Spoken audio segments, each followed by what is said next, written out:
Let's learn how to divide fractions using a simple example. 1/4 divided by 1/2. Let's first visualize what 1/4 looks like. Here's one whole divided into 4 equal parts, with one part shaded to represent 1/4. And here's 1/2, which is one whole divided into 2 equal parts with one part shaded. When we divide fractions, we can follow this simple rule. Keep the first fraction, change division to multiplication, and flip the second fraction. This is called multiplying by the reciprocal.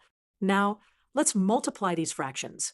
To multiply fractions, we multiply the numerators together and multiply the denominators together.